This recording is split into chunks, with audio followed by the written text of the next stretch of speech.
Have you ever seen a government face rebellion not from the opposition, but from its own party? Imagine this, more than 100 members of parliament from the same ruling party quietly signing a letter challenging their own government's flagship policy. Not 10 MPs, not 20, over 100. That's roughly a quarter of the entire parliamentary party. And when something like that happens behind closed doors, it usually signals a much deeper political storm brewing beneath the surface. Today, we're unpacking a story that has shaken British politics, a massive internal rebellion inside the Labour Party over controversial immigration reforms. These reforms could reshape the future for migrants, refugees, skilled workers, and care workers across the United Kingdom. But the biggest question is this: will this rebellion actually stop the policy? Or will it simply embarrass the leadership while the reforms move forward anyway? Welcome back to the channel. If you're new here, this is GoUKGo, where we break down complex political events and global developments into clear, understandable insights so you can see what's really happening behind the headlines. Let's start with the moment that triggered all the attention. More than 100 Labour MPs sent a private letter to the UK Home Secretary Shabana Mahmood, demanding that the government rethink its proposed immigration changes. Think about that for a moment. This isn't just a small group complaining on social media. This is a coordinated message from a significant portion of the governing party itself. What makes this even more remarkable is that these MPs didn't make their objections publicly at first. Instead, they sent a private letter directly to the Home Secretary. In politics, that detail matters a lot. Public criticism can sometimes be dismissed as political theater or factional fighting. But private opposition tells a different story. It suggests that even MPs who usually support the government are deeply uncomfortable with the direction of this policy. And the timing of this letter made the situation even more dramatic. The message was sent just hours before Mahmood was scheduled to deliver a major speech defending these very immigration reforms. In other words, these MPs knew exactly what she was about to argue, and they wanted to signal their disagreement before she even stepped onto the stage. That is a direct political challenge. Mahmood's speech was designed to persuade her fellow Labour members that tightening immigration rules is necessary and consistent with Labour's values.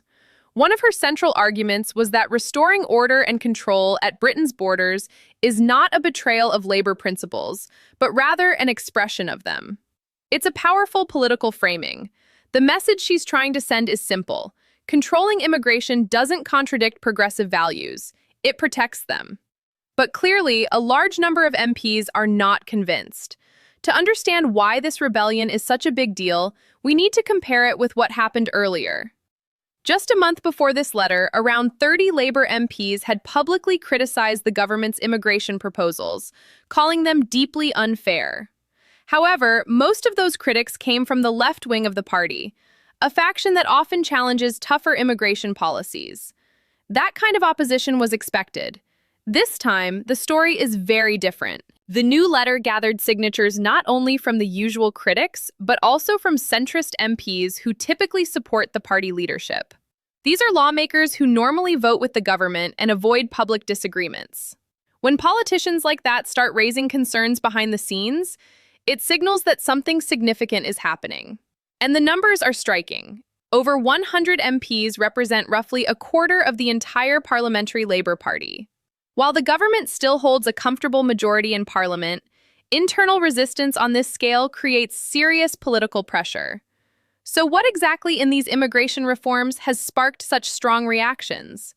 At the heart of the controversy is a major change to the timeline for permanent residency in the UK, known as Indefinite Leave to Remain, or ILR.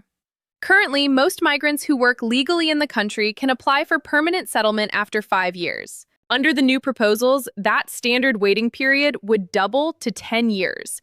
That alone would already be a significant shift. But the reforms go much further than that, introducing a system that treats different workers very differently depending on their income. Here's where the debate becomes particularly intense. Under the proposed changes, migrants earning more than £125,000 a year could qualify for permanent residency after just 3 years. That's actually faster than the current 5-year pathway. At the same time, care workers, many of whom earn around £30,000 annually, could be required to wait at least 15 years before becoming eligible for permanent settlement. Think about what that means in practical terms. A highly paid technology worker arriving in the UK today could apply for permanent residency in 3 years. After the processing period, they might achieve full settlement within about 5 years of arriving. Meanwhile, a care worker who comes to the UK today could be forced to wait 15 years before even becoming eligible to apply. That's potentially 16 or 17 years from arrival to permanent status. Both individuals contribute to the economy. Both fill important roles. Yet the system would treat them dramatically differently based entirely on income. For many MPs, that difference raises serious questions about fairness and the value placed on different types of work. But the controversy doesn't end there. Another aspect of the reforms that has alarmed lawmakers is the idea of applying these changes retrospectively.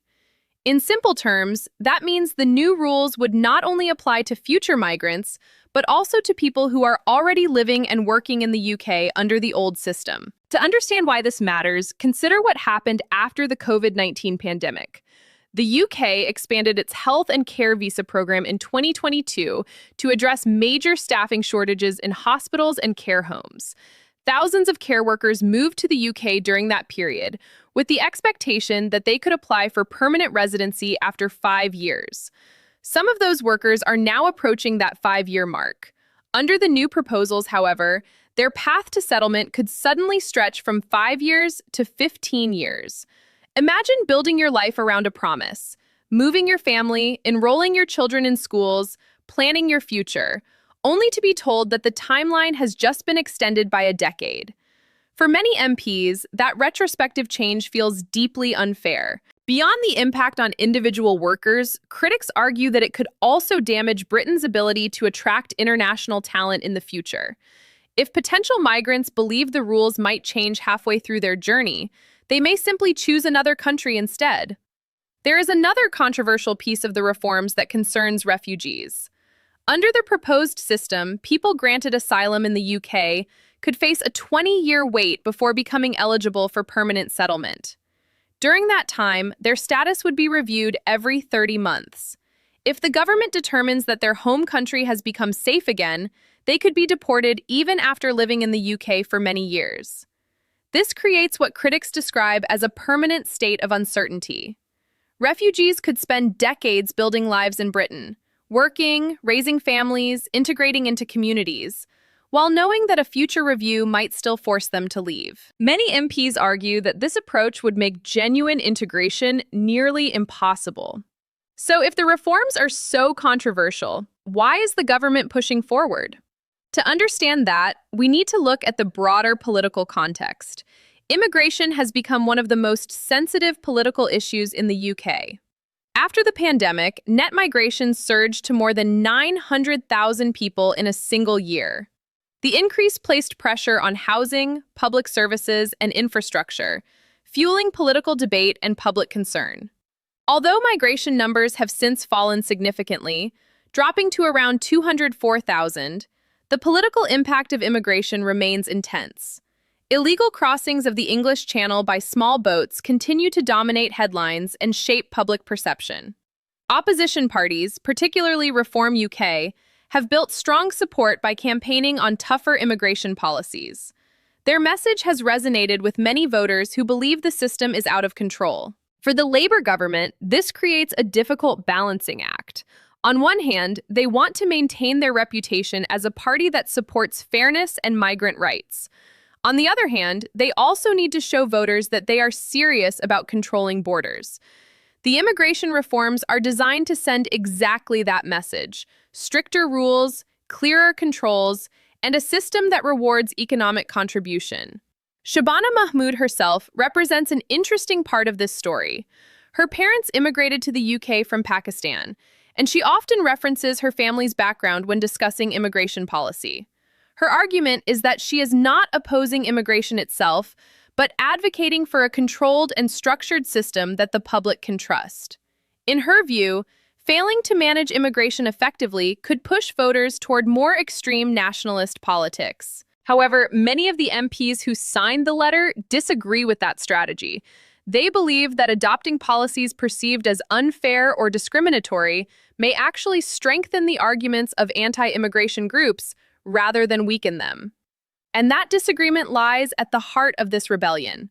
Now comes the critical question. Can this group of over 100 MPs actually stop the reforms? Technically, it's complicated. Some parts of the policy can be implemented through changes to immigration rules, which the Home Secretary can introduce without a full vote in Parliament. Other parts, particularly those involving refugee status, require legal instruments that Parliament can challenge. In theory, MPs could force votes on those measures.